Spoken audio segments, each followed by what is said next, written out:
Madres, tenemos algo que decirles. Ojalá no se vayan a agüitar. Me ha causado mucha angustia al haber visto tú sufrir. Respetamos tus costumbres, pero aprendimos a seguir otro camino. Para el bien de nosotras, las chicanas, el derecho es nuestro por ser humanas. No es que no te quiero, es que tengo que hacer lo que sea bueno para mí. En el pasado hemos visto a la iglesia como un modo a resolver nuestros problemas. Dice Dios, ayúdate, que yo te ayudaré. Y la vida es para escoger nuestras soluciones. El movimiento nos ha enseñado que hay más que un mundo individual. Hay que cambiar esta hipocresía, tanta pobreza en este país de riquezas. El papel de la mujer hasta siempre ha sido madre o el objeto del hombre. Si una escoge este papel, es su derecho. Para algunas de nosotras no lo deseamos. No es que no te quiero, es que tengo que hacer lo que sea bueno para mí. En las escuelas los consejeros nos dicen que ser secretaria es lo bueno. Nos limitan nuestras ambiciones porque podemos seguir cualquier carrera. La mujer ha sido víctima de corajes del hombre porque nos han dominado. Si eso sigue, entonces tendremos que defender nuestros cuerpos y pensamientos. No es que no te quiero, es que tengo que hacer lo que sea bueno para mí. Ya basta que el hombre anda en la calle y la mujer trabajando en la cocina. Debemos compartir las responsabilidades, criar los hijos, cuidar la casa y mantenernos. Como debemos respetar a los hombres, no es mucho esperar lo mismo de ellos. Cuando sepamos valorarnos, entonces nos podremos respetar unos a otros. Las viejas canciones hablan de madres resignadas que tienen que sufrir, que tienen que aguantar. esos tiempos ya pasaron, porque hoy nosotras los tenemos que cambiar.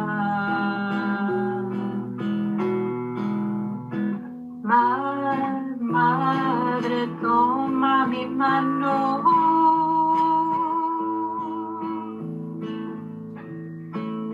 y unidas veremos un mundo mejor para mi hija que está por nacer.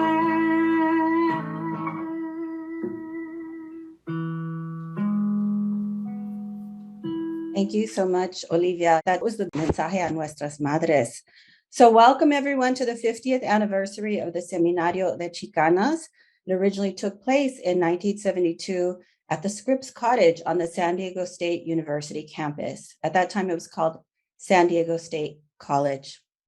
And thank you for being here on Dia de las Madres, celebrated in Mexico, El Salvador, and Guatemala today, and possibly in other countries as well. So if you know where else they are celebrating Dia de las Madres, go ahead and place that in the chat.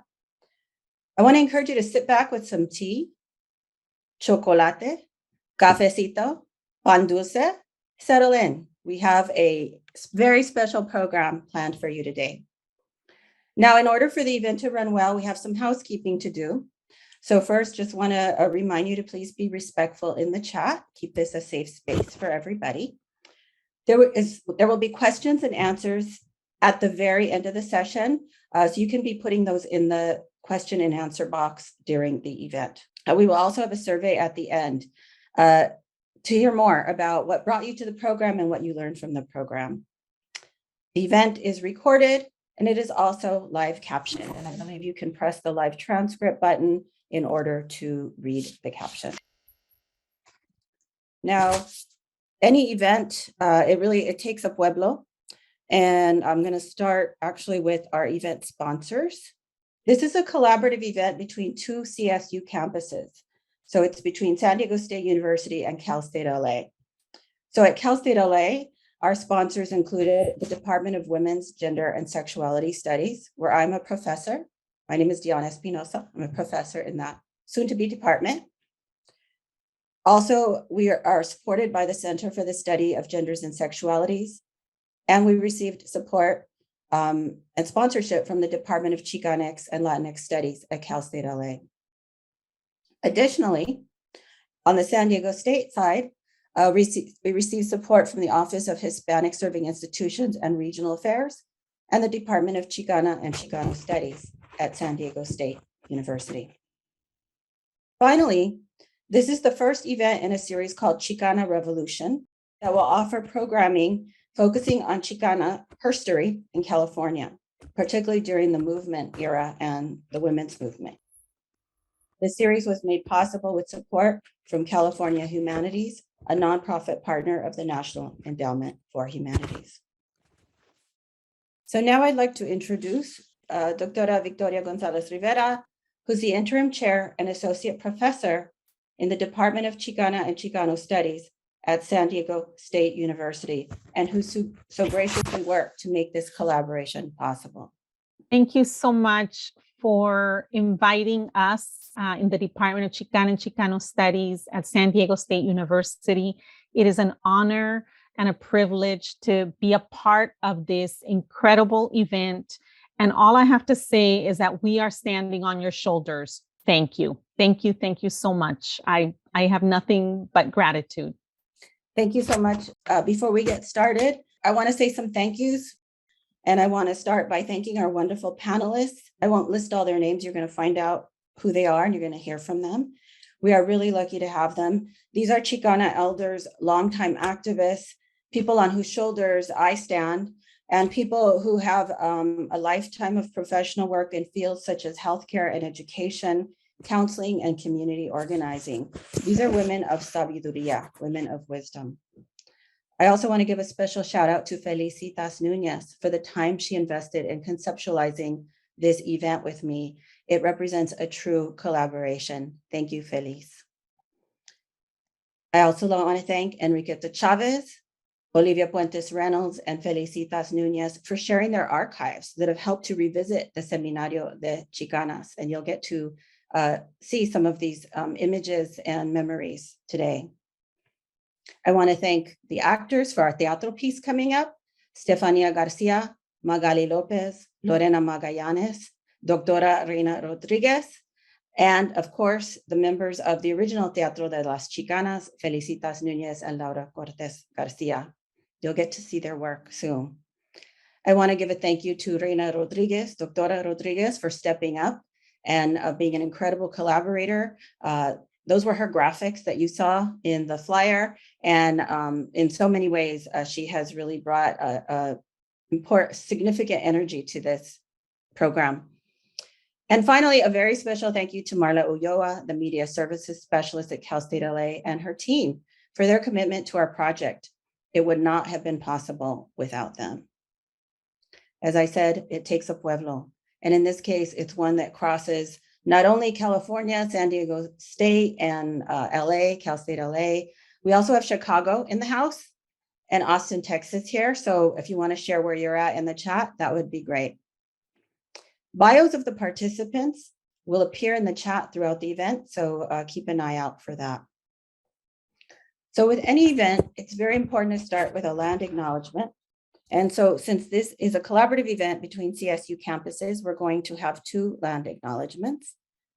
One of them is from San Diego State University, and Enriqueta Chavez who is an alum of San Diego State University, will be reading the land acknowledgement for San Diego State. We stand upon a land that carries the footsteps of millennium of Kumeyaay people. They are a people whose traditions, life, ways intertwine with a worldwide of earth and sky in a community of living beings. This land is part of a relationship that has nourished, healed, protected, and embraced the Kumeyaay people to the present day.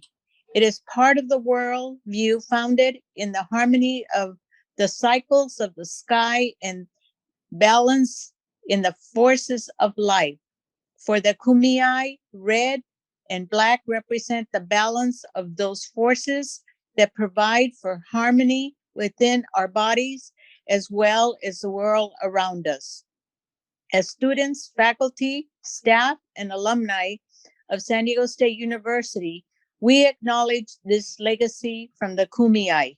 We promote this balance in life as we pursue our goals of knowledge and understanding. We find inspiration in the Kumeyaay spirit to open our minds and hearts. It is the legacy of the red and black. It is the land of the Kumeyaay. Iya I Aun, my heart is good. Thank you so much, Enriqueta. I'd now like to introduce Doctora Reina Rodriguez, who is an alum of Cal State LA, who will read the Cal State LA land acknowledgement. Hello, everyone. With great respect, Cal State LA acknowledges the Tongva people as the traditional caretakers of Tovangar, the Tongva world, including the Los Angeles Basin, South Channel Islands, San Gabriel and Pomona Valleys, and portions of Orange, San Bernardino, and Riverside counties. Cal State LA is located within these lands. As an institution located on unceded Tongva land, we pay our respects to the ancestors, elders, and our relatives, relations, past, present, and emerging.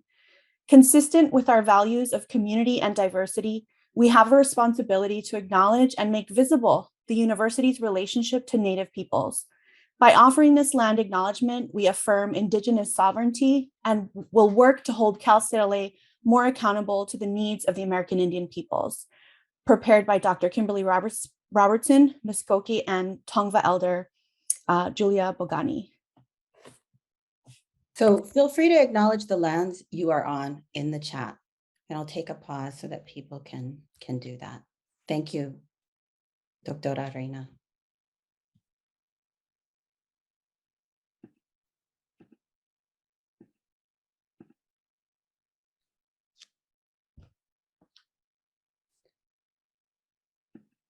So as I said before, it is Dia de las Madres today, and we'd like to dedicate our program to las madres, abuelitas, tías, and all who do mother work. This is an image of Teresa Oyos and her abuelita, and we have a very special guest. Lorena Magallanes is going to read a poem that she wrote.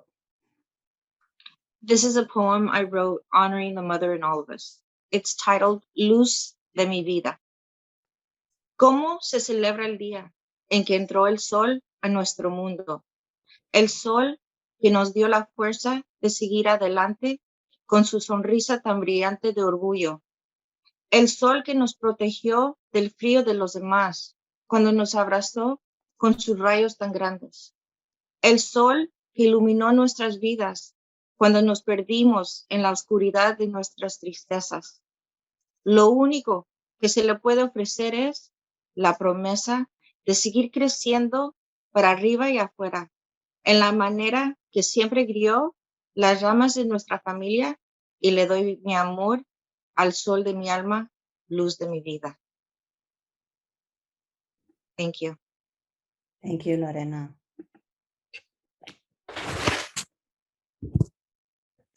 It's a tremendous honor to be here and to be part of this event honoring Las Chicanas de Aztlán, a Chicana collective that came together at San Diego State University in the early 70s.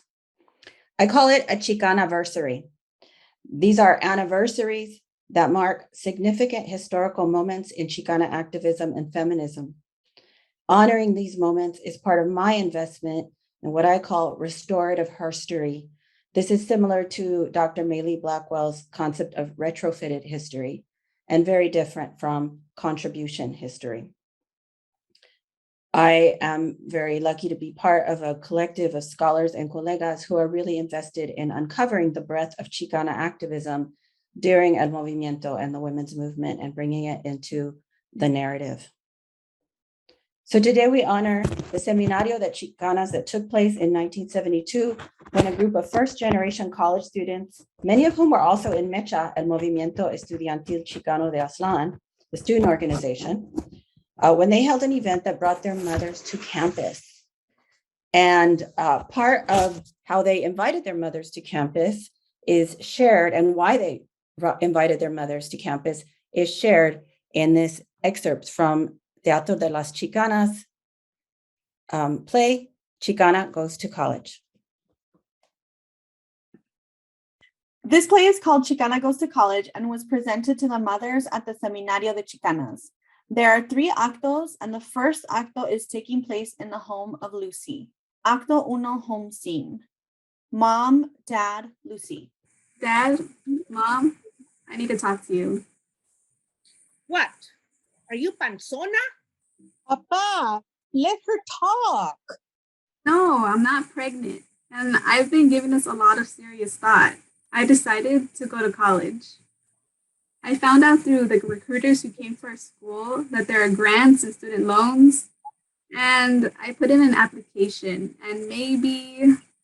Well, except for girls who become nuns, all females who leave their home to go to school or anywhere become whores.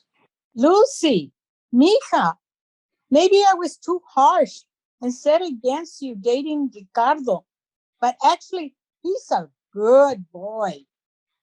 He could give you a name and a place in society, and you could give him children and be a good, happy wife. And you are not making a mistake. You are staying here in this house until you either become a nun or are properly married. You hear me? I will call Ricardo and tell him I'm not ready for marriage. Acto dos, college scene. Lucy, Chona, class teacher. Lucy befriends Chona. Both have started college and are sitting talking in the classroom while teacher is getting his papers organized. Having a rough time getting around this huge campus. Well, I thought psychology and psychiatry were the same, so I ended up in the wrong class. Everything sounds confusing. I don't know if I can make it in this gigantic school. Well, Let's try to take as many classes together so we can help each other out. Okay, class. I'm handing out the syllabus for the semester at the end of class.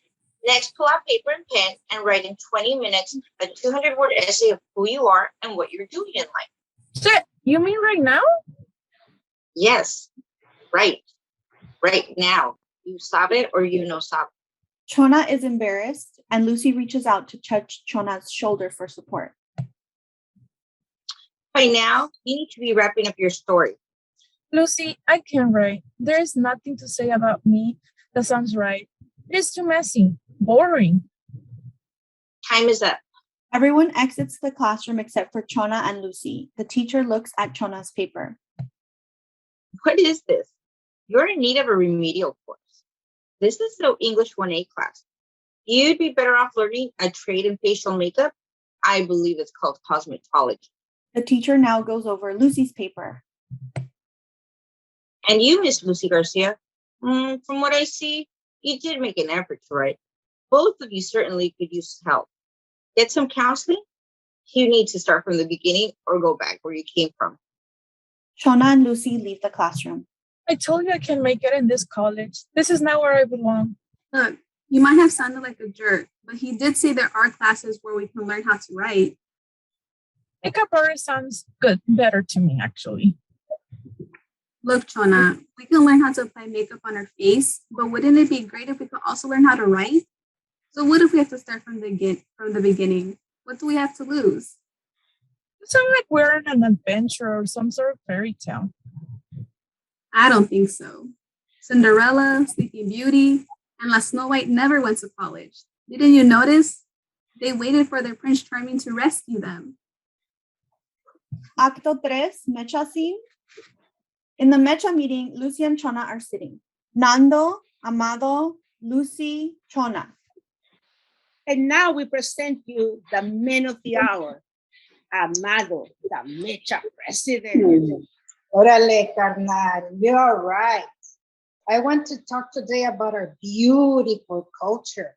And as you can see for yourselves, the beautiful Chicanitas in this room.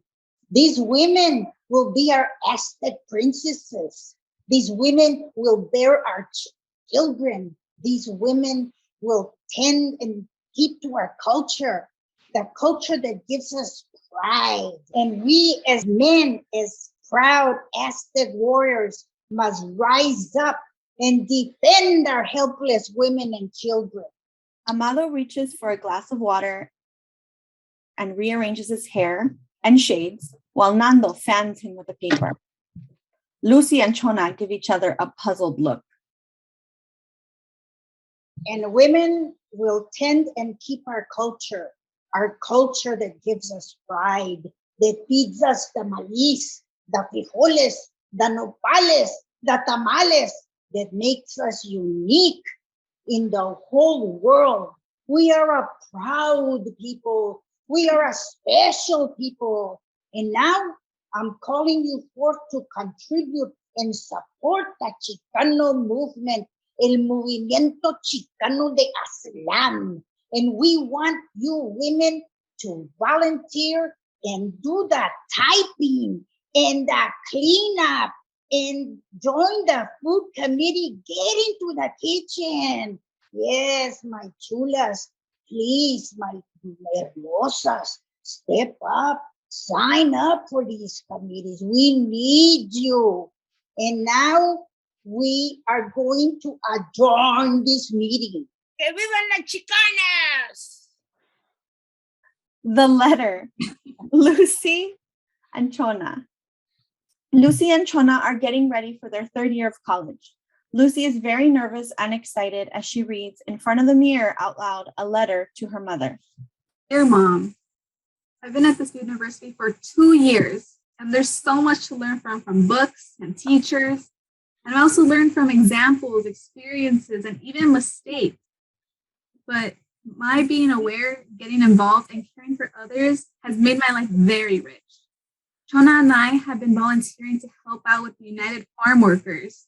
Our involvement with the UFW has taught us to respect our roots, campesinos who work the land, who are respected, and all other workers for their contributions to society. I am proud of my working class family background. Shona and I have gotten to know women like us.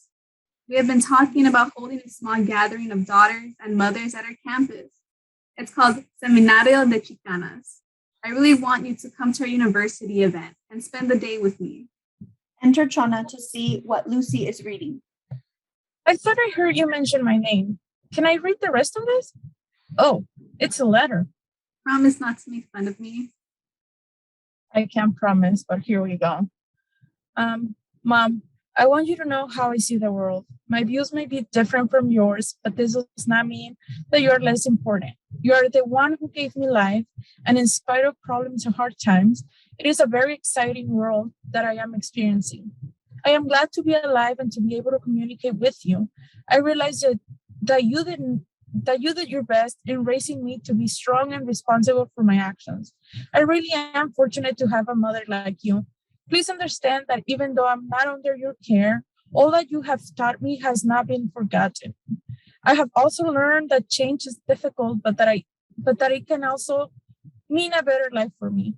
Even if you do not agree with my changes, I still want you to know what I feel and what I sense. I love you with all my heart. Get ready for our mother and daughter seminar. Your daughter, Lucy. Well, you think my letter makes enough sense so that my mother will come to our seminar? I said that your English grammar skills make sense, and I think your mom will come to be with us. Later, you will go over my history paper before I turn it in to my teacher? Of course, I will. Thank you. The end. Thank you for your attention, and thank you to the actors. Hi, everyone. My name is Magali Lopez. I played Lucy, and I'm an undergrad at Cal State LA as a social work major. Hi, my name is Estefania Garcia. I played Chona, and I'm a PhD student in the Mexican American and Latino Studies Department at the University of Texas at Austin. Buenos días. Yo soy Enriqueta Chavez, and I played Mom. I am one of the original members of El Teatro Frontera at San Diego State in the late 60s and early 70s.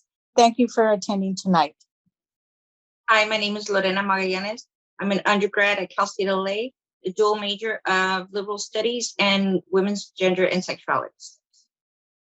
Saludos. I'm Laura Cortez Garcia.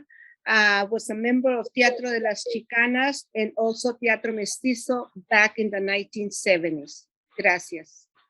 My name is Felicitas Nuñez. I play the part of Nando, and I've been in various teatros, and I graduated from San Diego State with Chicano Studies. Hola, I'm Reina Rodriguez. I teach at Cal State LA in the departments of Women's Gender and Sexuality Studies and Chicano Latino Studies. Thank you. We invite you to the Seminario de Chicanas. All right. Yes. I see some love in the chat. Yeah, definitely. Let's let our actors and actresses, our actors know that we appreciate their work. That's Teatro de Las Chicanas 2022. The Rascuache aesthetic, you work with what you have. We worked across states for this one, and I just have to say they did great work. And as you see, it was also an intergenerational teatro with actual students and with former and current members of Teatro de Las Chicanas. So now it's my pleasure to introduce the panelists. Oops, sorry. We're going to take a tour through the Seminario de Chicanas.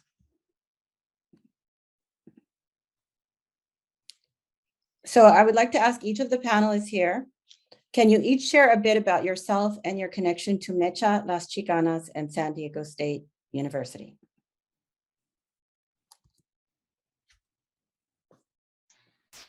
I guess I'll go first. My name is Felicitas. The 1968 war against poverty was a concept under Lyndon B. Johnson, and it came true for students like me. The Civil Rights Act of 1964 had been sealed into the minds and souls of the whole nation. The rise of the United Farm Workers, close to our background, was in full bloom, headed by Cesar Chavez. The peace movement was taking place against the Vietnam War, where our brothers were being slaughtered. And the women's liberation was in full swing on campus, where I joined the student organization called Mexican American Youth Association in 1968. My name is Enriqueta Chavez, and I came from the Imperial Valley, never with a dream to go to college. Had to deal with my parents who did not want me to come to college. But somehow I found the strength within myself to push forward and support from community members. Our family was a farm worker family. We worked in the fields. And this was before Cesar Chavez was working in the fields, organizing. When I came to San Diego State in 1968, we were for the first large group to be admitted through the EOP program. The EOP program provided us with financial aid, counseling, tutoring, and other types of support. But it wasn't until I joined the Chicano movement and got involved with Las Chicanas that I found my true place at San Diego State. If it had not been for Mecha or Maya at that time and Las Chicanas and the EOP program, I probably would have not survived. Thank you.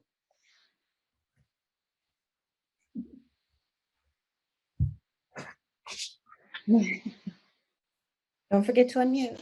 Yes, I'll go next. Laura Garcia or Laura Cortez Garcia.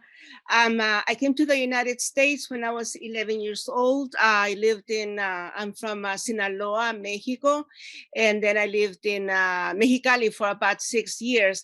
That's almost what typical immigrants go through. I mean, we come to the border towns in order to wait when it's time to fix, when we can cross or fix our papers and so forth.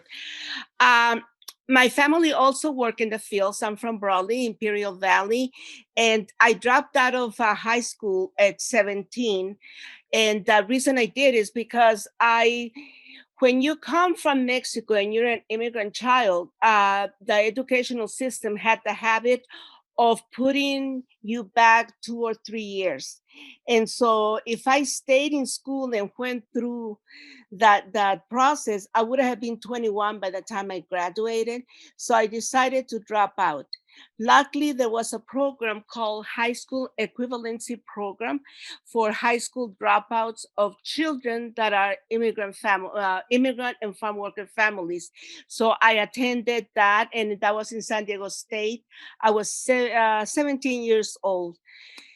I don't know how to explain the experience of what I saw when I walked into the campus. That San Diego State was brewing with protests, marches, walkouts, everything. And there was me from this little town of 10,000 people and looking at all these young people just angry at what they had gone through and what they were seeing. So I saw the Black Panthers, the Native Americans, the women's movement, and of course we were all inspired by the civil rights movement. And we were angry about the Vietnam War because a lot of our young men, our brothers, sisters, well, brothers and cousins were being drafted. In other words, they were being drafted to fight a war that we didn't want to fight, and we thought it was unjust. So it was easy for me to find a place in the Chicanas movement. I believe it was Felicitas or Sylvia, I was going to say Chiva, Sylvia Romero, that asked me to come to a Chicanas meeting and also to a Mecha's meeting. I have to tell you that Olivia, Henry, Gloria were trailblazers of the Chicano movement. They had been there before me, only a couple of years before me, but once they got there, they changed everything. And I benefit from those changes. I was able to go to Chicano studies. I was able to attend women study classes, and I am grateful to them for being there before me. And I hope that I have done okay going forward. Olivia Puentes-Reynolds. My parents had met during World War II at Coronado's Naval Air Station, and I was a baby boomer, meaning I was birthed after the war. My sister's asthma caused our move to the then country, East San Diego, the Jewish section of segregated San Diego. My schools through first semester of college were Anglo. It was because of educational opportunity and Las Chicanas and Chicano studies that I was able to graduate from San Diego State University with a degree in economics. I took pre-graduate coursework in public administration, was hired by the city of El Cajon, and retired 32 years later. I also want to say it was my sisters, my Las Chicanas sisters. There was other supports, but it's the sisterhood that really made it happen for me. Yes. Thank you.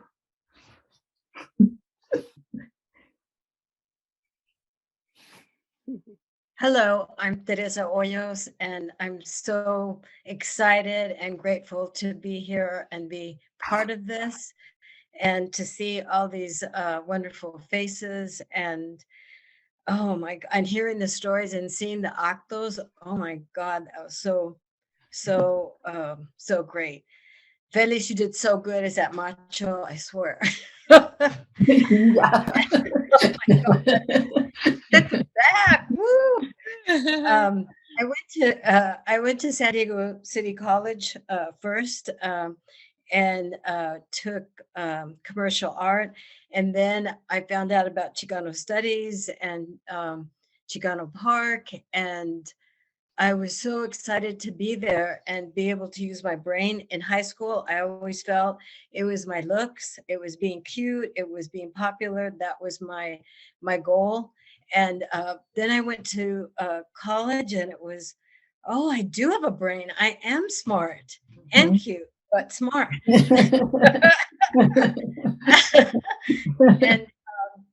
And I saw this guy at City College posting his poetry and his art.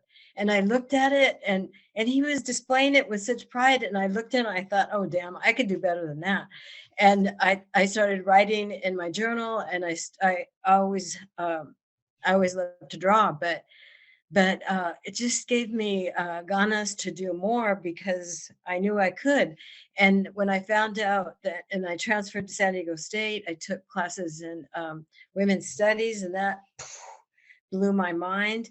And when I was introduced to Las Chicanas and went to that first meeting, I just felt so honored to be part of these strong, wonderful women that were so creative and making things happen. And when we went to Canada in Sylvia's van, and Felicitas sang sang La Llorona, and oh my God, that was such an experience to go to another country and be at I knew it as the Third World Women's Conference, but I think it's called something else. But it was, and to get to know those Vietnamese women and what they were going through, that was just amazing. And to feel empowered. First, I knew I had a brain. Then I felt like I had strength and empowerment. And I also volunteered for the United Farm Worker Union, and this flag behind me is an original flag I used to wave on the picket line. And I'm so honored that I hung on to it and that it's here with me today, an original flag. So I'm just really, really grateful to be here and to be part of this, and that we still have reunions and get together. It's just beautiful. And I want to thank Dion so much for being so patient with me, and Felicitas for being so encouraging to, finish my stuff. Thank you all and everyone for showing up. I'm honored to be here. Gracias. Wow, thank you so much, our panelists. You're going to get to hear more from them. I'm constantly in awe of them every time, even though, I've known them for several years. So I'm glad that you're getting to meet them and hear about their stories. So what I'm going to share next is actually, I'm kind of an archive nerd, so I call these goodies that I found in the archive. And I ran across this program from the Seminario de Chicanas that occurred in spring 1972 and was often referenced as the Mother's Tea. And I've looked at this over and over again for years now and wanted to find out more about the Seminario, which is why we're here today, so you can find out about the Seminario as well. And as I'm looking at this, when we were meeting over the last few weeks, it struck me that this looks like a zine. Any of you familiar with the third wave feminist practice of zine making? This looks kind of like a zine. It's the program for their event. And actually, I'm wondering about that illustration. Laura, can you tell us about that illustration? I will be happy to tell you that that's me.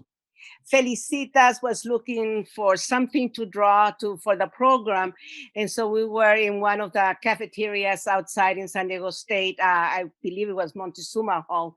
And then she just started drawing me and she says, I'm going to use this. And I remember saying, but I'm not a real Chicana, I'm Chinese and Mexican.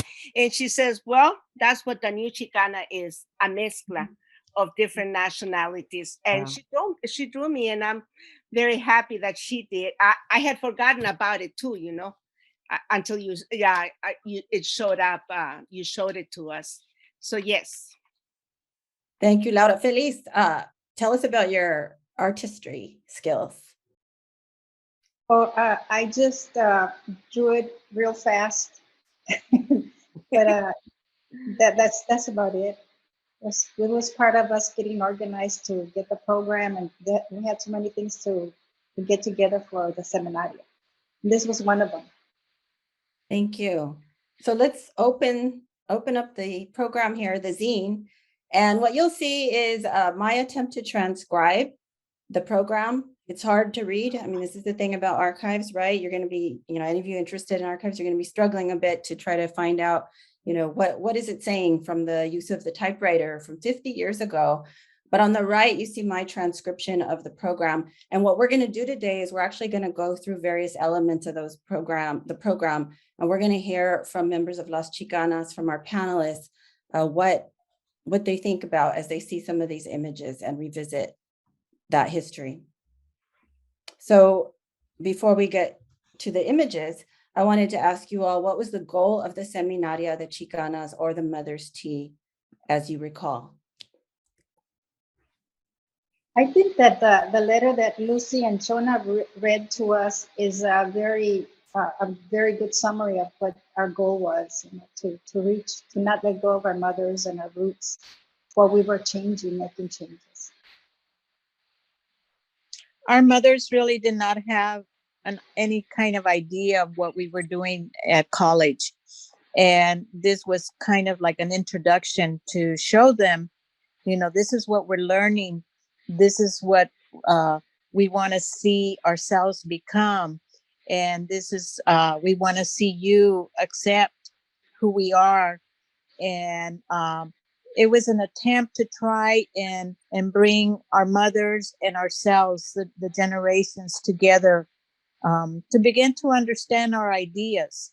We did not want to turn away from them, and we didn't want them to turn away from us, and to begin to understand that the Chicano movement was a real thing, that the Chicana movement was a real thing, and that we wanted to be empowered by those types of movements. And so it was to try and have some sort of a dialogue and discussion through various medias, as you will see presented in the program. Olivia, Laura, were you going to add? Was anyone going to add? No, I was just going to add that my mother did not come to the Seminario.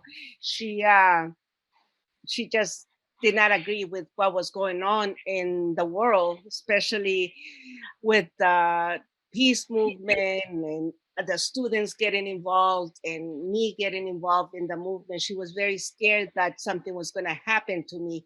This is a mother that, my mother never went to school. So for her, her daughter going to college was a big deal. She sewed my dresses, she bought my shoes and my pantyhose and everything to match so that I could be a señorita going to college. You know, it was a big thing. And a month after, I went back to visit her, and I was wearing Daisy Dukes. I had taken off my bra and I was wearing a halter top, and she was just furious at me. So I had to explain to her that we were going through changes and there were positive changes, but she was a little bit, scared, and she stayed away. It wasn't until 20 years later that she said, finally, I understand you, but it took her a while. So what I want to address is the comments. Well, we used to get in a circle, and we used to, as I recall, and we'd sit around it, and we'd just start talking. Everybody would have a chance to talk. And one of the things that came up is that our mothers were worried about us, like what Laura was talking about. They were worried, and so what we did is we started to look at what are the things that are they worried about. And so those things, then we put that down on paper. And then what we did is we looked at them, and that's what was the reason why we wanted to do the seminario and have them be understand and be reassured of what was happening with us at San Diego State, that we were together doing working with each other, this Las Chicanas group, and that we were looking out for each other's back. And so those different areas are what you saw in the different parts of the seminario, the actos, the song, the dance, and food, and I'll say what else, the panel. So I think it helped my mother a lot. Thank you. So let's start to take a walk through these images from the Seminario de Chicanas. And actually, Felicitas, I think you were going to tell us a little bit about the image on the left. This is Marta Tapia, who has her arms folded. And the reason we chose her was because she was the most innocent looking of all of us, we thought. She was very respectful. She spoke beautiful Spanish and English. And she was very gentle and soft-spoken. So we wanted somebody that our mothers would immediately accept and feel welcomed. And she was Marta Tapia. And let's see, Enriqueta, I think you're in this audience, and Laura, you're in the audience as well. So this is Enriqueta with I guess it's a poncho on, and Laura's wearing the pink blouse. I don't know if either of you want to comment on what it was like to be in the audience that day. It was really exciting. My mother did not know how to speak English. She spoke very little English, understood a little bit. So it was really important that we had someone like Marta who was translating and going back and forth in the two languages. My mother also only had like a 7th grade education. And to have her there, be part of this and be in the audience was really, really exciting for me. And exciting that she would meet some of the other young ladies that I felt really good about and proud to be part of the group. So she got to meet a lot of the Chicanas, and she began to understand our unity. And I think that that's what she brought back from having attended the seminario. As I remember, it was so exciting to be in the company of these women and listening to them and seeing them dance and talking, and then the moms, how they responded to the exchange and the discussion that was going on. It was just beautiful. And it really warmed my heart. And I told myself, and I did, I went back and told my mom what she had missed and how wonderful it would have been for her to be there. And she told me, next time I'll be there, I promise you. Because mothers and daughters talking it's how you pass on tradition, and you also pass on their strength. There's one, and I'm gonna, I don't know cómo se dice, but mi mamá was a very strong woman. My mom immigrated to the U.S. when she was 27 years old, and to work in the fields, clean houses, whatever, so that my sister and I could progress, could make it. And it was around that time that I was heartbroken because you fall in love and then they leave you or whatever happens. And I went back home, and my mother told me, "Get your ass out of here. You do not stop fighting for your goals because a guy doesn't like you. Learn that from life. You stand on your own and you keep going forward." And my mom was, I think, the first feminist that I've ever met in my life. And she was very strong. I'm sorry for, ¿cómo se dice? Por irme por otro lado. Thank you. No, it's all connected. Thank you Yes. so much, Laura. So after the introduction, there was this Cancíon Para Nuestras Madres that was written by a group of Chicanas. That's my translation. And this is Olivia Puentes-Reynolds. Olivia, are you going to share a little bit about the song, please? Yes, again, the words and the intention of the verses came from the discussions of the Chicanas. So the content is of Las Chicanas. And so it was a matter of just wordsmithing a little bit, and then it also for it to be translated into Spanish and done grammatically correct and all that. And then I put melody to it, and that's what created the song. So it was really written by Las Chicanas. So that's the story of it. That, as I remember it, perhaps there's somebody else that remembers other parts of it. I'd be happy to hear that. It's different when you're older, you don't remember everything right. Exactly. So did you want to? And you were going to share some versos with us. We heard the song at the beginning, but we'll hear some key verses right now live. Thank you so much, Olivia. Madres, tenemos algo que decirles. Ojalá no se vayan a agüitar. Me ha causado mucha angustia haber visto tú sufrir.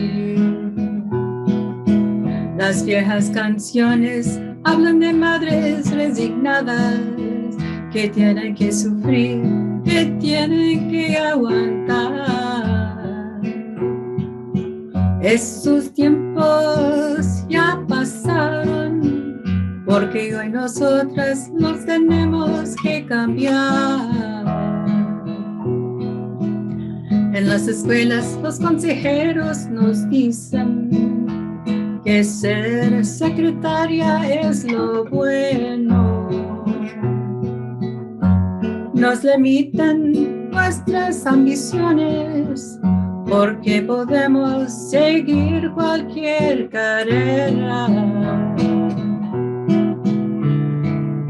Madre, toma mi mano y unidas veremos un mundo mejor para mi hija que está por nacer.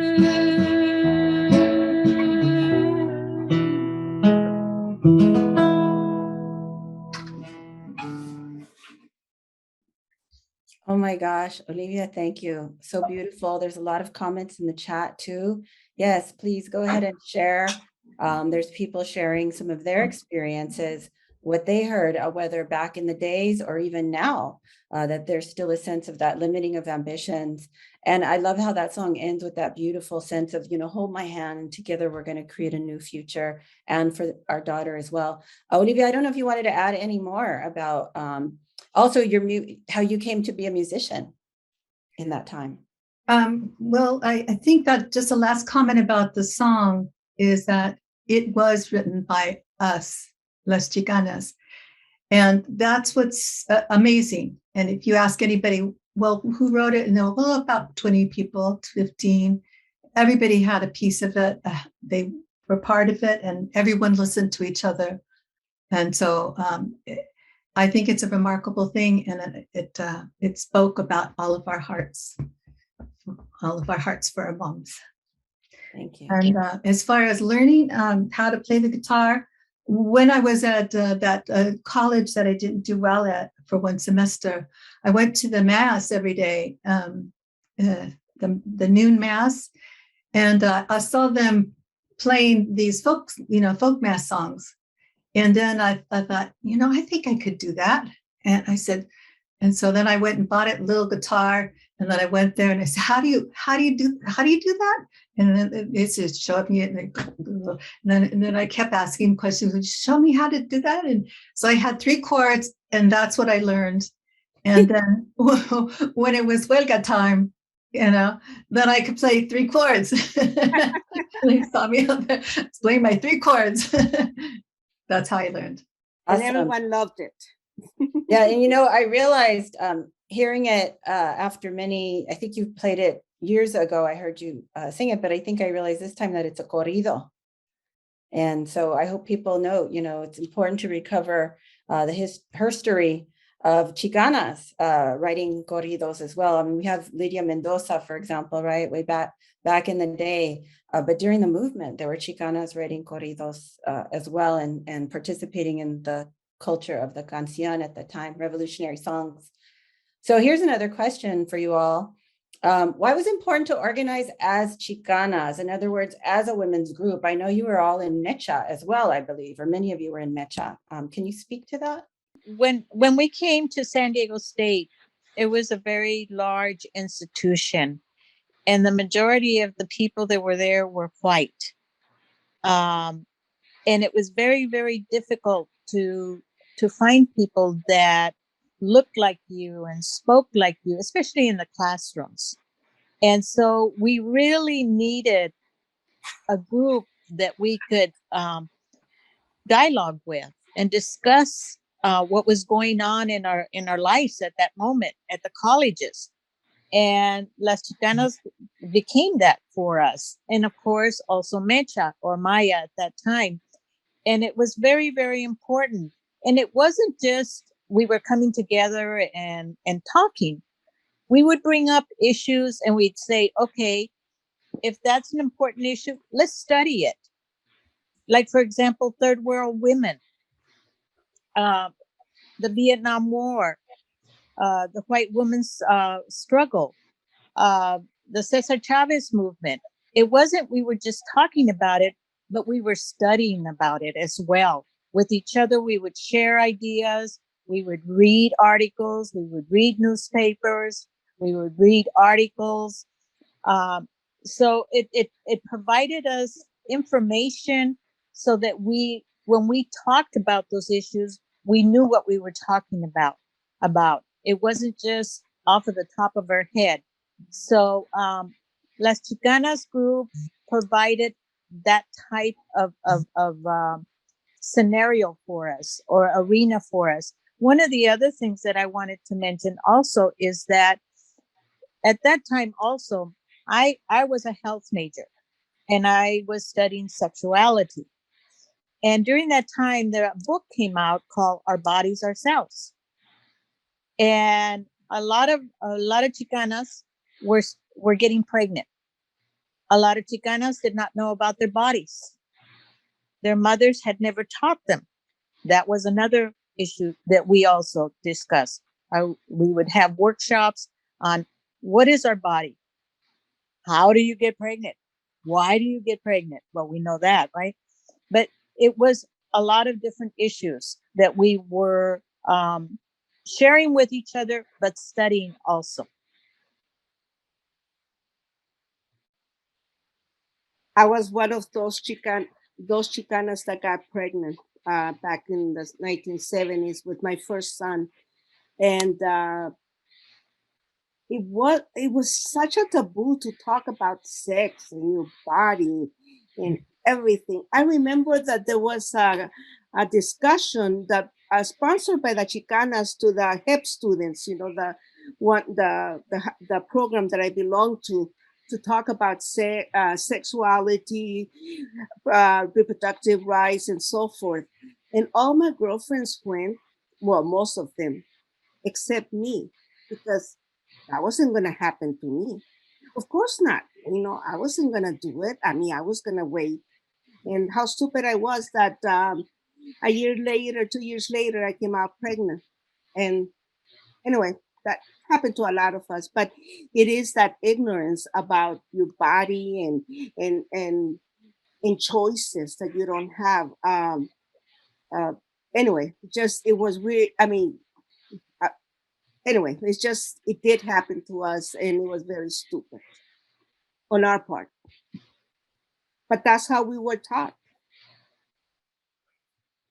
So in another area, I want to just mention that I was a like part-time student at Mesa College, and before I was going to San Diego State, and when I went to the Maya Central meeting, the predecessor to Mecha Central, there were only men talking, but there were very lovely, I'm going to say lovely, but there were female students that were very well groomed and very articulate. And when they would say something, they would be ignored as if nobody said anything. And that went on, and for several of my experiences. And then that was a topic that we talked about in Las Chicanas. How are we going to make a difference in this mecha when we don't even have an opportunity to say something? Mm-hmm. So we did do some thinking about what to do, and there is something that we did do, and Keta helped us with that one. Do you want to share that, Keta? You go ahead, Olivia. Okay, so we were at our Las Chicanas meeting. We're talking about it. We never had a chance to really contribute, and the hard part about that is that we had great ideas, and they wouldn't allow us to share them and make it part of the fabric of Mecha. So I'm not exactly sure. Like I said, my memory's not great, but what we decided is that, okay, if somebody does that again, what we're going to do is we're going to surround them and pick him up, and then we're going to carry him out. I think that's what we did. Is that right? Does anybody remember? Felicitas, do you remember that? I wasn't there. Oh, you weren't there at that time. Okay. But I remember Felicitas getting so mad at a Mecha meeting that she hit the table with her hand, and then she got on top of it. And then the Chicanas at a Mecha meeting, and then the Chicanas, we had to surround her to protect her from the guys. It was the meetings were violent to a certain extent, and that's why we needed to group together as women and find our solidarity so that we could fight back. But I also have to tell you that there were some revolutionary guys that understood and fought for women's rights alongside with us. But there were some that did not want to learn. And those are the ones we had trouble with. So, yeah. Thank you. Thank you all for, wow. I just want to bring up LGBT issues. Good. Thank you. Yes. Yeah, because I was starting to become curious about being a lesbian at that time. Well, I was always a lesbian, but I didn't know it. So I was taking a women's studies class, and we saw this terrible movie, The Killing of Sister George, but it did have a lesbian scene. And I was like, wow, what is that? And it was always in me, but I later on became active in the LGBTQ community, but really the activism, I learned activism from Las Chicanas, and I carried that with me through the years to start the first LGBTQ Latino organization in San Diego and become part of the Gay and Lesbian Center. And I really feel like I learned that the beginning of that with Las Chicanas, but also I felt like I had permission to be who I was, even though I didn't know, because I think we talked about at one of the meetings, we're like, because when we went to Canada, we saw some lesbians, and I know I was curious, but I was kind of scared. But we talked about it at one of the meetings, like, what do they do? You know, anyway. So that I'm just grateful that I could learn the beginning of my activism at Las Chicanas, and it grew in other issues. Yeah. Thank you. Thank you all for sharing. I think you give there's some great comments in the chat too about the ways that, you really show why creating this community was so crucial. So we're going back into the program for the Seminario. And here we are seeing images of the Chicana Goes to College as it occurred in 1972. So Felicitas, I'm wondering if you could tell us about the founding of Teatro de Las Chicanas. Well, basically, we had learned from, I had the privilege of going to San Francisco. We hitchhiked, Celia Romero and I, from San Diego to San Francisco, and my cousin was in the leadership of the Third World Movement at the Berkeley campus. But on one of those trips, we got to see the San Francisco Mine Troupe, which really impacted my life at that moment. And they were doing the play The Mother, and that's played by Maxine Gorky. And it's about the Russian Revolution, and I was just so enamored. And also, before that, we had already witnessed Luis Valdez Teatro Campesino. So I thought, geez, we didn't have Shakespeare theater stuff, but street teatro gave us the opportunity to be able to share what we were learning and messages that we wanted to give out to the audience that we were focused on. So that's how we started thinking about doing this for our mothers, because we had a message to relay.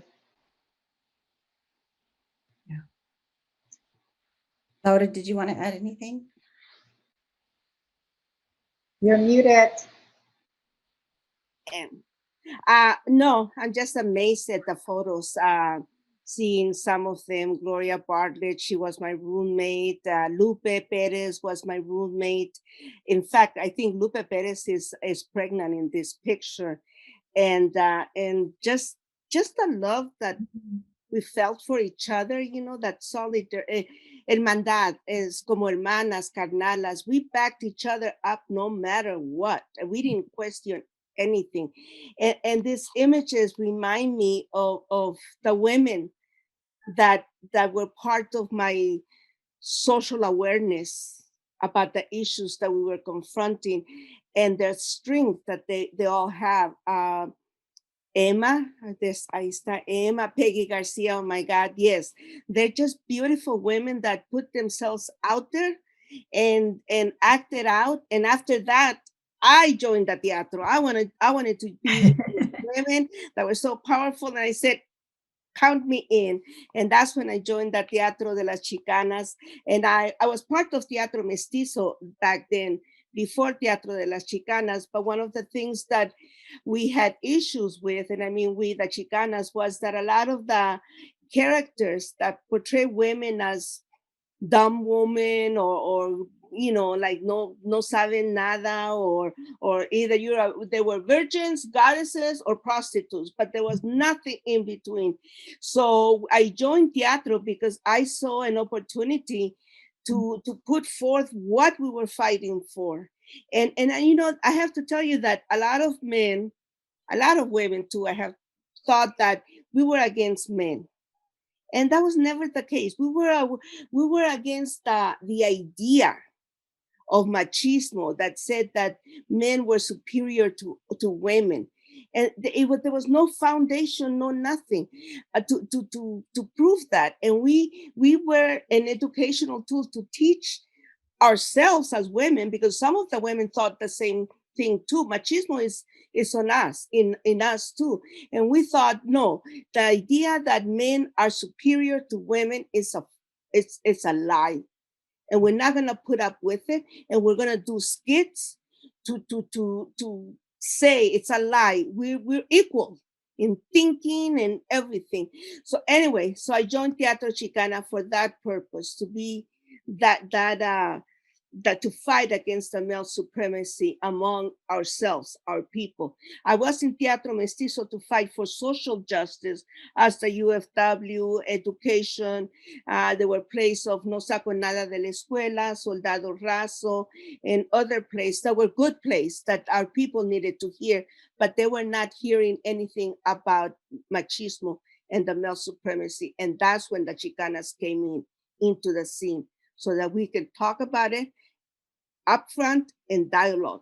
Talk about it. You know, that's the only way we were going to change. Yeah. Snaps. So here's an image of the audience for the teatro. And here's the lunch break. And just want to share with you all that Felicitas wanted the lunch break images to be shared. And she's, the one of us washing dishes. And so I wanted to hear some reflections from you all about what it meant to be, making a meal for your mothers. I had also commented on the difference between that Mecha, leader saying, go into the kitchen, right? Telling women that was their place. But here y'all look pretty happy as you're washing dishes, right? So there's something different going on there. I'm wondering if any of you can speak to these images and what you see. Yeah, well, food is sacred, and food brings people together. The best conversations that you have with your family are at the kitchen table.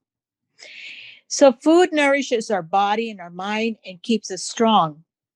Eating lunch with our mothers shows them that we love them. Their love keeps us emotionally strong, and sharing the food connects us in conversation and brings us closer together.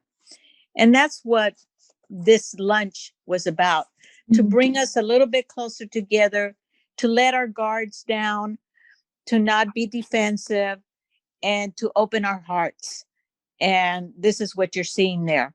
Mothers and daughters opening their hearts to each other. Thank you. So there was a presentation on the papel histórico de la mujer, the historic role of women. And this is Viviana Zermeño. And I remember as I've looked through the materials, she often was somebody leading a workshop on La Mujer. What were some of the things that you were learning at the time about the historic role of women? Well, I know that we were reading books together, and we were having discussions about the books. And so one of them I'm remembering was, some of us were taking these classes, and we were taking women's studies classes. So one was this feminine mystique. The other, there's one called Women's State. There's one called Woman Question. And so with those, we were looking at those from women's studies, but of course, then there was the experience in Mexico too, that we heard about from Gracia Molina de Pic. Mostly, that's where I learned it, but other places. So so we did study, and we did recount our own experience. Felicitas, do you have something? Yes, Viviana was leading the panel on women's history. She covered, first of all, the 1910 revolution in Mexico and the role of women at that time. She covered the women who became industrial workers during World War II. And then she went on to talk about the present, that our present at that time was 1972. But one of the things, as female students, we were so happy when we had seen the newspaper Las Hijas de Cuauhtémoc that was published by Ana Nieto Gomez.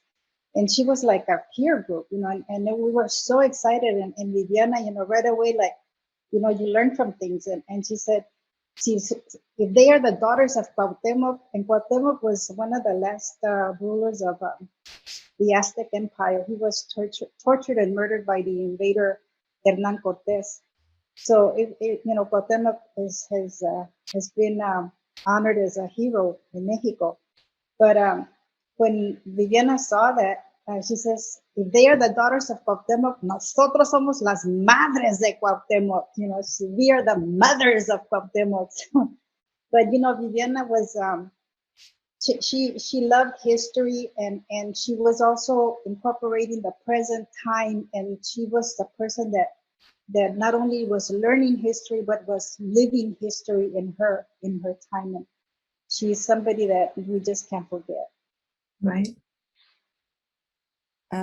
Thank you. You know, we actually had a question that maybe we could have answered earlier on. Reina, did you want to ask the question of the panelists? Sure. Yeah. So we had a question. Someone wanted to know how large was the attendance in the seminario, including the moms? If you had to guess, we were looking at the pictures of folks sitting down and eating together. So we were wondering if you had to estimate how many folks attended. Well, we were meeting at a place called the Cottage, the Scripps Cottage, Yes. which was, I think it held like 70, 80 people. And we had that place was full, and it was full of women, of mothers and daughters and abuelitas and tías. So I would say anywhere between 70 to 80. So next on the program was the Ira de las Mujeres, the baile moderna. And I guess I understand the translation of this to be the anger of women. And I've also seen this referred to as the third world dances. Teresa, you were one of the dancers here. Tell us about this, please. All righty. I'm going to read my prose. And again, I just saw comments from my granddaughter and my wife, and that makes me so happy that they're both watching. And so this is just, I'm on cloud 9. Yeah. And again, I want to thank Felicitas for encouraging me to do this, because I was not so excited, and then I got excited. So here it goes. La danza. As we approach the Centro Cultural in Rosalina's yellow Mustang, apprehensive and excited about practicing our modern dance for our madres, abuelitas, y tías. We were slightly self-conscious, and with Armida's encouragement, we dug deep into the feeling of struggle, pushing out of that stretchy brown fabric that I later made into a dress. I was pushing out of the limitations of my gender and my brownness, pushing back against the machismo of my own meta brothers who were quick to pat my ass. My Chicana sisters helped save my ass. Oh, but I digress. We began to look forward to practicing la danza, getting in touch with our cuerpos, feeling strong and graceful, watching the other group of Chicanas in their black dance skins with vibrant colored satin skirts, looking so beautifully liberated with the sound of the claves as they danced. Such force was mesmerizing and powerful. The choreography was inspiring. Gracias, Armida. We were dancing for our madres and our ancestors and ourselves. The sacredness of women dancing together has saved our lives. Thank you for being here, everyone. Thank you, Teresa. So on the program, or I think that in the way it's been written about, like in the Teatro Chicana book, this is referenced as a third world dances. And I heard some of you mention participating in the Indo-Chinese Women's Conference and thinking about that idea of the third world. I want to let you all know there's a great image of a poster that Felicitas made, and it's actually from the collection of Sonia Lopez and was shared with us by the Chicana por Mi Raza Digital Collective. Thank you. Shout out to Doctora Maria Cotera. So I wanted to ask, what did El Tercer Mundo mean for Las Chicanas? And I'll leave the image up here while several of you speak to this. Well, the poster is the image of a feminine energy. She's a creator to the human race. She is responsible and controls her own body. She identifies with all the people who live on Earth and honors their quest for social justice. Enriqueta Chavez, in reading the land recognition, reminds us that the land is sacred, that we are sacred.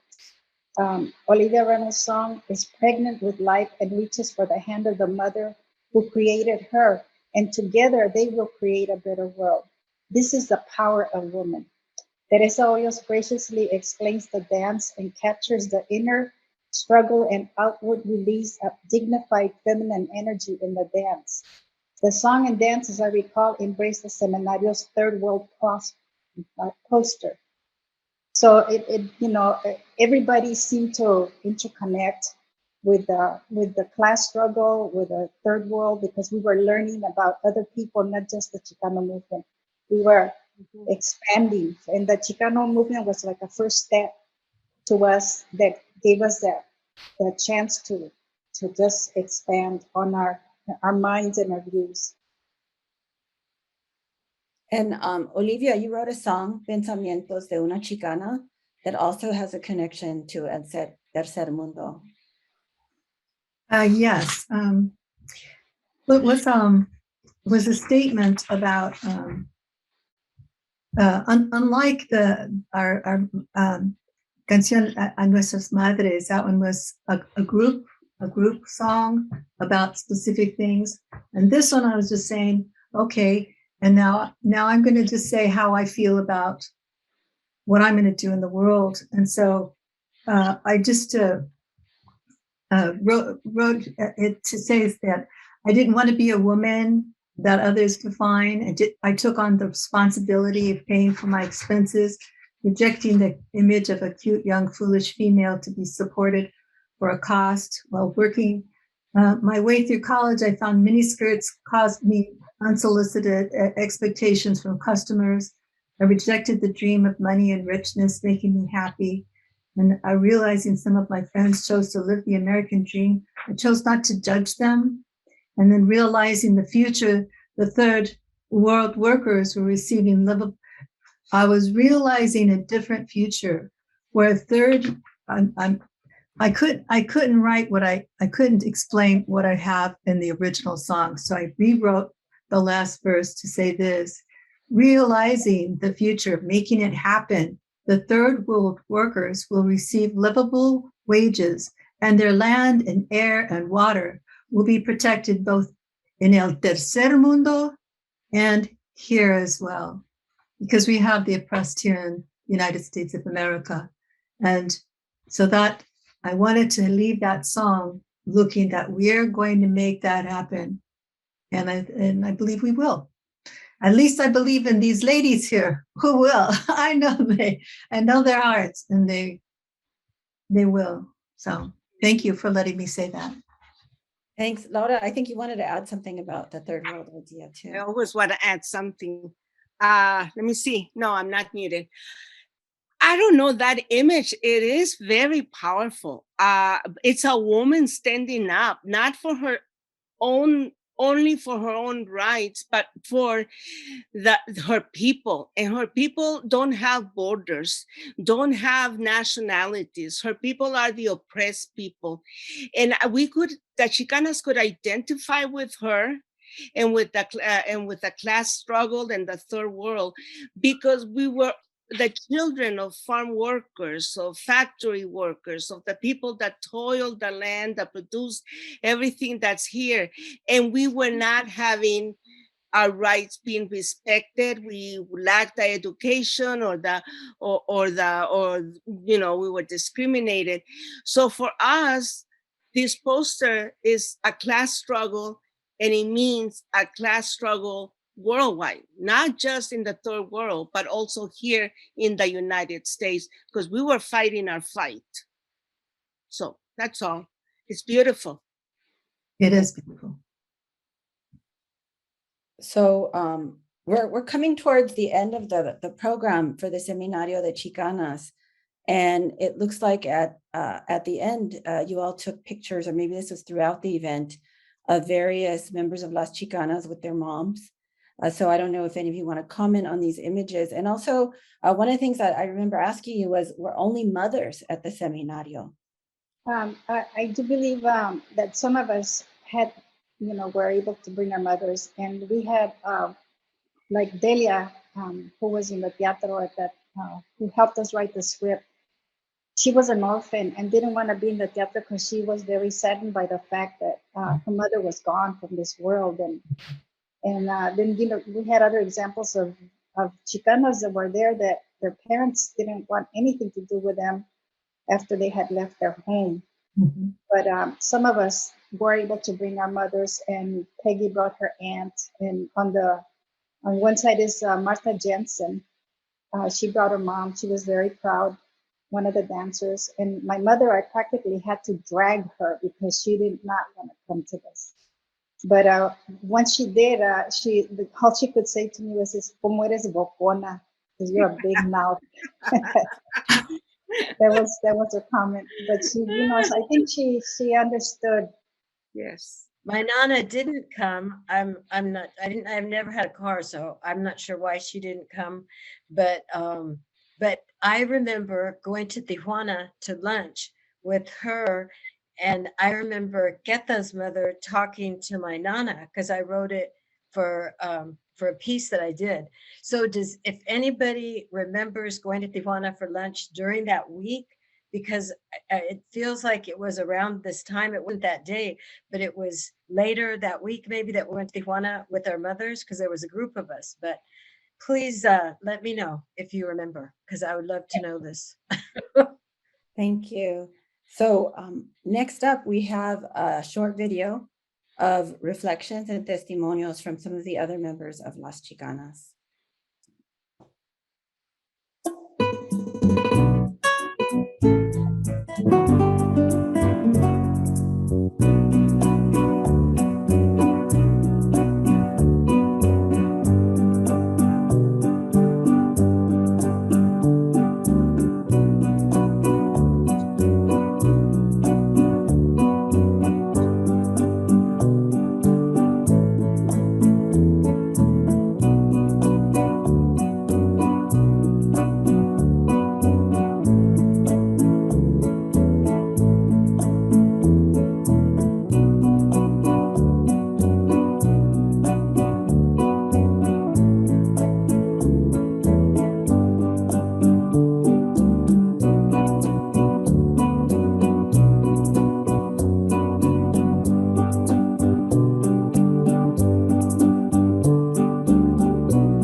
So there you got to hear a little bit from some other past participants in Las Chicanas. And now we're going to move to a segment as we start to wind down of a memoriam for those who have passed into spirit. And members of Las Chicanas, the panelists wanted to share a bit about their comadres, their hermanas, who are now no longer with us. So we'll start with Viviana Zermeño. Viviana. Qué lejos estoy del suelo donde he nacido. Inmensa nostalgia invade mi pensamiento. Y al verme tan sola y triste cual hoja al viento, quisiera llorar, quisiera morir de sentimiento. Viviana loved to sing music. She loved poetry. And we're going to hear a poem by Pablo Neruda, who she really loved to be read by Laura Garcia. Okay. I love you without knowing how, or when, or from where.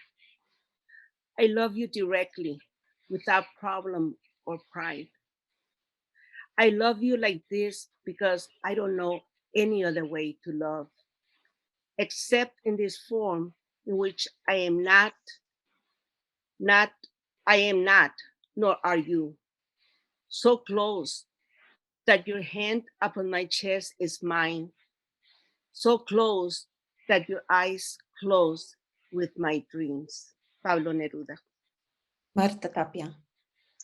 Marta Tapia was born in Mexico and married a very radical political science San Diego State University teacher, Peter Bomer. Peggy Garcia had convinced me to go see this teacher talk because he looked like the little brother of Rolling Stones' Mick Jagger. And later we found out that our quiet, gentle Martha had married this guy. Martha became a teacher and was loved and respected by her students, friends, and family. Her last days in the state of Washington were spent surrounded in the rapture of spring. And now we're going to hear a poem by Marta Tapia titled End. And like the wind, I change my direction, and I am calm, and I can be violent like the wind. My mind is free. It soars, it floats everywhere and beyond. And like the wind is, I am. So invincible, so invisible, so free. Teresa Nuñez. Teresa Nuñez was also born in Brawley, and she became in charge. Was in charge of the teatro props. She was very serious about it, made sure that everything was well organized and ironed. So, she more or less thought we were sort of crazy, but she still supported us and stayed with us. And now her memorial will be read by Enriqueta Chavez. May it be beautiful before me. May it be beautiful below me. May it be beautiful above me. May it be beautiful around me. In beauty, it is finished. Delia Ravelo. Delia was instrumental in writing the script for Chicana Goes to college. She refused to be an actor because she was an orphan. She became the co-founder of Teatro de Las Chicanas. Our book, Teatro Chicana, published by UT Press in 2008, was dedicated to Delia Ravelo. Olivia Puentes-Reynolds will read the dedication. Timeless warrior, for your love that touched our lives, for your heart's universal compassion, for your international humanitarianism, a global citizen, union member, and proud worker. Your spirit of light dances eternally in the depths of our abyss. Viviana, Marta, Teresa, Delia. Presente. Presente. So we come to our last question, and then we'll go to the Q&A. And I also want to let folks, it looks like people are having to leave. There's a survey in the chat. It would be great if you could fill that out for us. That'll help us know how we can do better with our programs, what we did well with the program, what impressions you have, how you heard about the program. So the survey is in the chat. You just have to click on it, and we appreciate your response. Reina, thank you. Reina put that in the chat. So last question for Las Chicanas. How do you connect your past activism to your life in the present and to the ongoing history of today's youth? The activism helped us organize. And I know when I was working as a counselor at different high schools, I became the advisor for Mecha. And as the advisor of Mecha, I would have what was called a junta directiva, so that I would have a lot of leaders, not just one. And the mesa directiva would organize different activities. And that's what being involved in the Chicano movement with the Chicanas helped me with. It helped me learn how to organize, how to work hard, how to fight for what I believed in and not give up.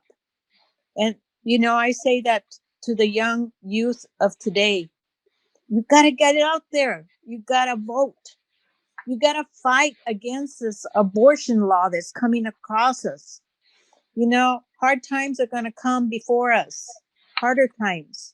And if you don't have a voice, if you don't learn about these different issues, like we put ourselves in that position to try and learn as much as we could so that we could make sense of what was going on in the world and we could fight for our freedom. And so that's what I leave you with. Fight for your freedom. Laura. Sorry, but it gave me some time to think. I've been thinking about this question for a week. Was it worth it? How did it change me? I know how it changed me. Once you become conscious of who you are, who your enemy is, and what you need to fight for, you never go back to being a tapada. Once you know, you just keep going forward. It might be difficult at times, but you keep going forward. And there are so many different ways of doing things. Like Enriqueta was saying, talking to the youth. I was a Spanish interpreter. I was a community organizer in different jobs and so forth. But one of the things that I really take to heart is the question of education. And I don't mean formal education, even though that's really important, but I mean education about what the problem is. And actually, a lot of us know the problem. We've been poor, we've been out there, we've been, discriminated and so forth. But I think we need to find the answer as to why, and then address that. And so I have dedicated my life to doing that. I am the editor of independent newspaper or publication, El Tribuno del Pueblo. And we have, in this publication, we have concentrated on what is dear to me, the question of immigrant rights and migrant rights and human rights. That's my thing. Of course, in all of that, you include everyone else, union rights, women's rights, and so forth. So I've been doing that for more than 30 years. But I've also wanted to say that it has been worth it. And all these things that we're seeing about, I've been so angry at the TV. Well, I'm really angry at those that have made the decision that are trying to make abortions illegal. I mean, it's like, did we advance or did we not? And we have advanced, and we cannot let them take that away from us.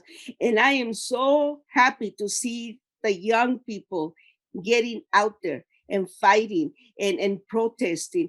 And like for the George Floyd, his killing, there were 26 million people in the streets, and they were all colors: Black, white, Latino, and so forth. So we're learning that one nationality is not going to make it alone, that we gotta unite as a people, and we are uniting. And then look at the response against the threat of taking abortion rights. People are getting out there, and I'm telling you, I might be in my walker or with crutches and everything, but I'm right there together with those young people. So we gotta go forward, and more power to the people. That's what I'm saying. Let's keep going. And there is hope. There's hope in our youth. I also want to agree with Laura that we have to admire and be with and give guidance if we're asked, but give support to the movements that are going on. Black Lives Matter, the right to abortion, the right to free universal medical care, free education, for giving the student loans. And it's just like, I almost feel like in our time we were saying, well, my identity is a Chicana, but now it's like my identity is the earth. I am the earth is me. And there's so much pollution right now, like where I'm at locally, we're talking about very bad quality air, very bad quality water. And the land is just infested with pesticides that are man-made. They're not natural. So we're struggling a lot with the fact that we do have a California drought where I'm from. And it's worse where I'm at because I'm in the desert. And we have politicians that are, I don't know, they're somewhere else, because we're asking to have water imported, desalinated, make potable water. We have access to the Sea Cortez, and if they don't like that, they also can go to the Pacific Ocean. And they keep saying, no, it's too expensive. But, war is more expensive than anything else. And we just invested $37 billion again. So it's like, constantly, we've been writing articles to our local newspaper. We have our meetings, and it's an ongoing struggle. And I don't know, it's like, what I figure is that I'm doing my part. And when I go, at least I have that. At least I go with that. But in my lifetime, I probably will not see what I want seen, but I'm gonna do my best. I'll go next. I love what everybody said, and ditto. I have always felt that the personal is political, and for me, getting clean and sober 35 years ago has made me be very dedicated to continuing in that and being involved in my recovery. And that takes up a lot of my retired life. I mean, it's always taken up a lot of my life, but now that I'm retired, it takes up time with my sponsees and my sponsor, and it's very important to me. And I love that I am present for who I am, and to myself and to my family and to my friends and to my community. Of course, I'm still involved in the community. I'm on a board for Stepping Stone. It's a gay and lesbian treatment program, and I'm still involved with many things. But and that the fact that I can be in a healthy relationship with the same woman for 36 years is a miracle, because you knew how I was. I couldn't stick with somebody for very long. So this is truly a miracle, and something that I'm so proud of. And she's my best editor. Rose is just the greatest with helping me edit. So I'm just I remember being at a Metro meeting and thinking, but don't we have to deal with our stuff? Are we kind of screwed up and we have to deal with our inner stuff? I remember feeling that a long time ago, and I finally did something about it. Of course, I was in the HIV/AIDS field for over 35 years, and that was really important to be a health educator and teach people how to take care of themselves. And I learned so much from doing that, but it was also combined with recovery. So I'm just grateful that I'm here, that I take care of myself, that I have the balance of self-care, of activism and self-care. That is so important. I walk like 3 or 4 miles a day. I did Zumba this morning, so I'm still dancing. And I'm grateful for that I'm still moving, gracias a Dios. And I always encourage people that to have the balance between in the world and with ourselves, that we take time for ourselves, whatever that is for you. So thank you. And I would just say that for me, what's important to me right now is for me to have voice, to value my own voice, and make sure that I give myself permission to exercise my voice, and also to find a way to make things happen that seem impossible, just to find a way. And so that's what I would look for anyone who's watching this, or is making sure that you keep your voice and you express it. And I thank you all. Thank you. So we're going to get to some Q&A with Las Chicanas, but I wanted to make sure, if in case anyone has to head out, to say thank you to the photographer. These are, I guess, collectively shared photos that Sylvia Romero took for Las Chicanas. Once again, I want to thank our sponsors. And of course, thank you for attending. Don't forget to fill out a survey so we can improve our programs, and keep an eye out. Actually, I think there might be a place where you could put an email if you want to hear about our programs coming up. We plan a program on Chicana studies and the way that Chicanas worked across California to ensure that there was Chicana studies curriculum with Doctora Maria Cotera. And we'll also be having an honoring of Teatro de Las Chicanas, hopefully with Dr. Evelyn Cruz leading that one. So look out for those in fall. And now it's time for our question and answer. And I'm going to hand it over to my colega, Doctora Reina Rodriguez, who will field the question and answer. And it looks like we have time for a couple before we hit 8 o'clock. Thank you. I'm still kind of feeling all the feelings. I'm so excited to be here with you all. And I've worked with you all to kind of plan the event, but you all shared some gems today that I wasn't expecting, and the singing. So it's really beautiful. I'm so happy. There is a question here that we have about, this came earlier in the chat. So someone said, what exactly were the mothers worried about? And I think that I've heard you all talk about this a little bit, but it'd be nice to kind of hear, and I can guess, but I would like to hear from you all. What were the mothers worried about, and why did you come together to form Las Chicanas? So when you were talking about, yeah, go ahead. Well, we were going to pickets. We were going to demonstrations with the Vietnam War. We were, standing up in front of big groups and talking. Our mothers thought we were going to end up in jail. And, at that time, they were watching all the demonstrations that were taking place, the civil rights and the Vietnam War. And there were people that were actually getting killed. And I think our mothers were very, very afraid that we would end up like that. And so that's why it was so important for us to have the seminario, to have them understand that, or help them, to understand that, we had some basis for what we were doing, and that we were being careful.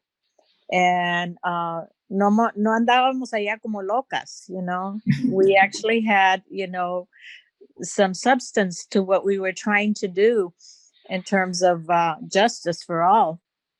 And so that's my 2 cents. Thank you, Enriqueta. Does anyone want to add to that? Felicitas? No. Well, my mother was, as Henry points out, she was afraid that I was going to be taken advantage of. And it was true, there was always these elements that wanted to abuse you. And I understood. I mean, it was like an internal warning that she gave me, that she was worried. But what I did say to her is like, she's very religious, and it was about Jesus. She says, well, Jesus went out there and he struggled. He respected women. He wanted everybody to eat. He believed in social justice, and I I sort of got into her to understand that I wasn't very much different. That what we were doing, we were out there in the world trying to make it better. And she just cried. So she was worried. That's right. I can hear that. So thank you, Felicitas. It sounds like Olivia also agrees. There's a couple of questions here that I think are similar, so I'm gonna ask these two. What advice would you give emerging generations of Chicanas and Latina college students? And the other question is, based on what's happening in today's political arena, what are some recommendations that you would give to younger generations? So if anybody wants to take this one. Support each other. Yes. Create a group. Find a group that you can depend on that's going to have your back. And then together go out there and fight like hell, because if you don't, it's going to be taken away from you. Yeah. Whatever freedoms that we have right now are on the line. So, but you cannot do it by yourself.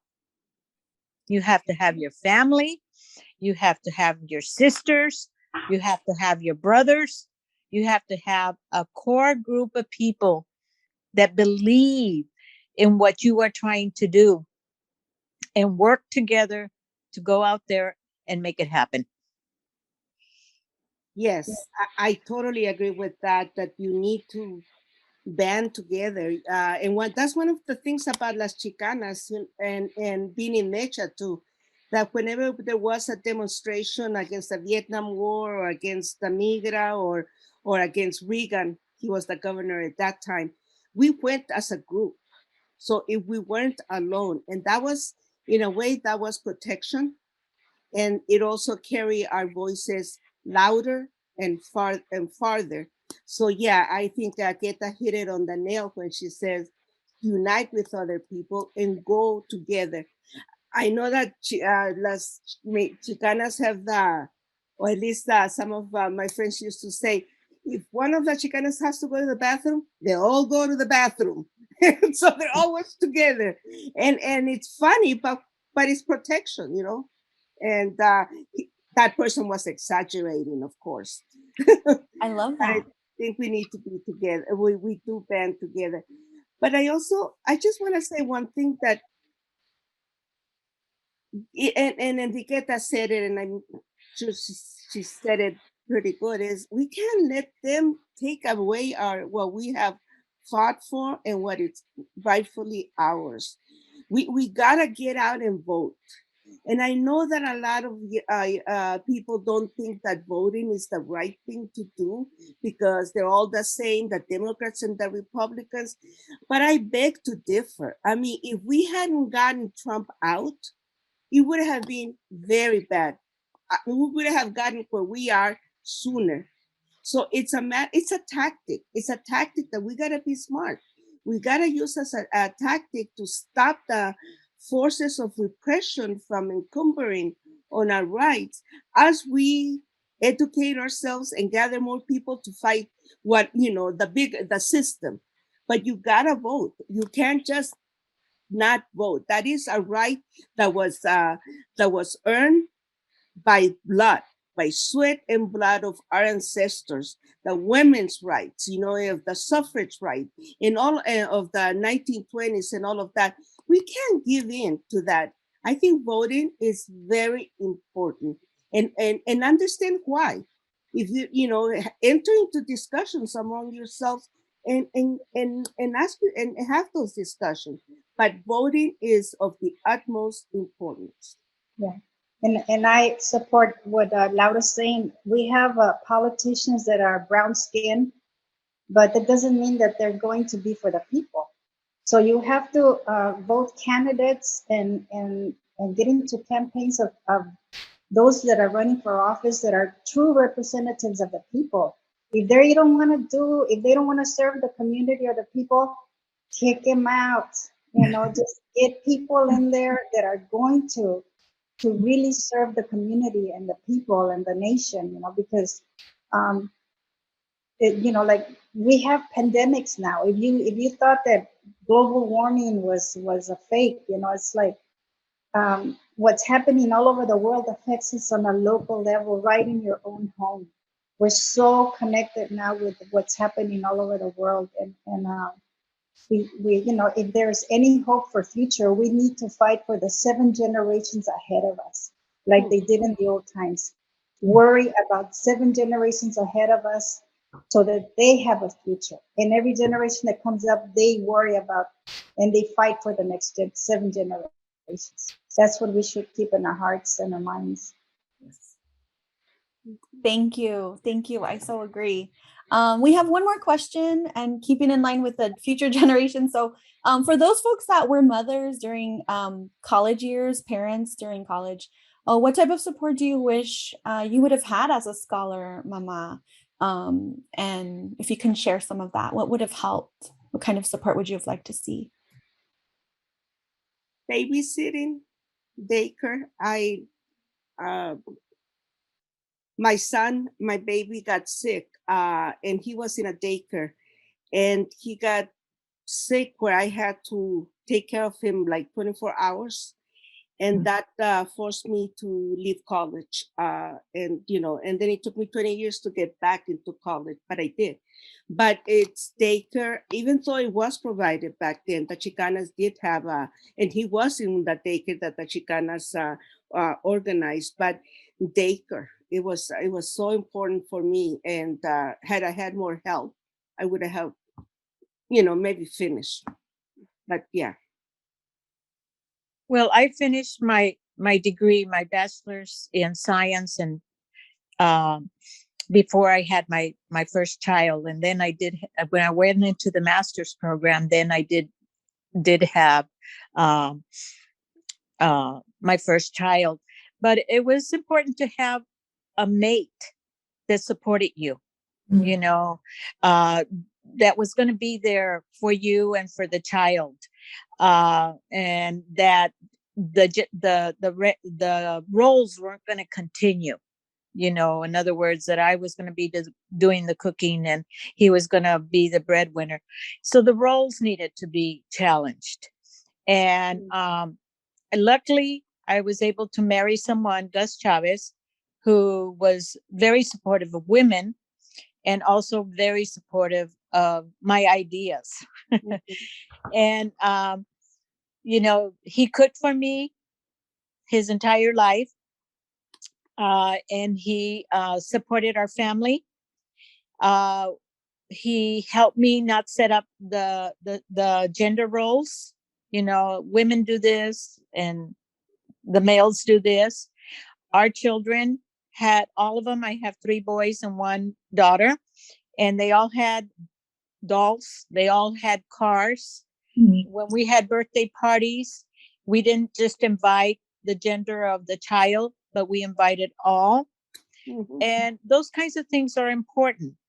Childcare is very, very important, especially right now because it's so expensive.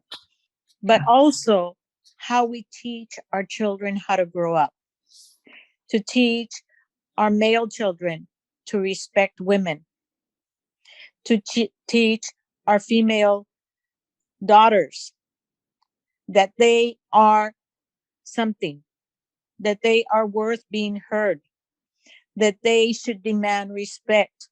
Those are the kinds of things that we need to teach our children. And we can only teach them those things through our example.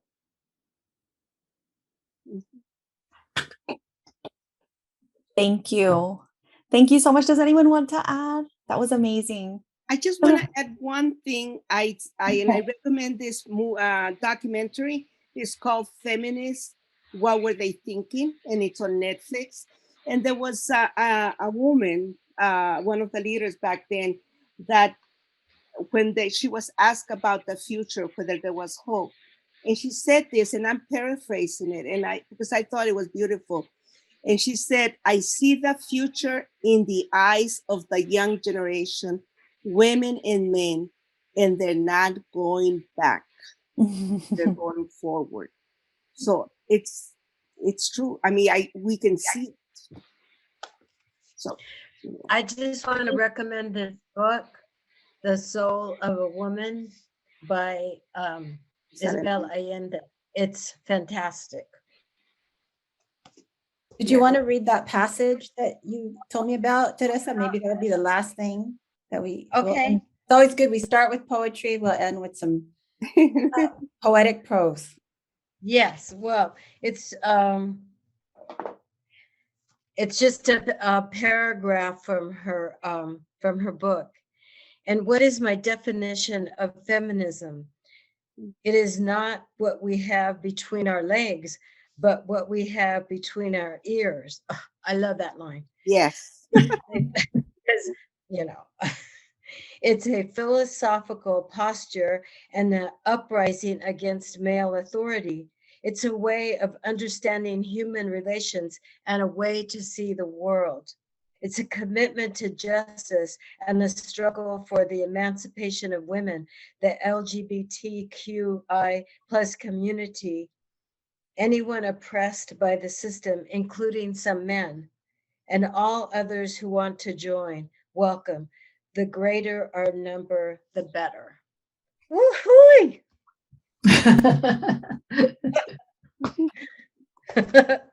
Oh. It's great to see everybody. This was fantastic. Wow. Thank you so much to Las Chicanas. Thank you, Dion. Thank you to all of our attendees. I don't know if anyone wants to say anything before I get to close.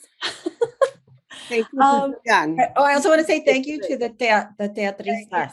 The teatristas are here. Marla, for all the behind the scenes. Eddie. Yes. And thank you to all of our attendees, the audience. Thank you so much. Thank you. Have a moment, please fill out our survey so we can keep in touch, know how we can do better for our next event, and please join us for our next event. Thank you so much to everyone.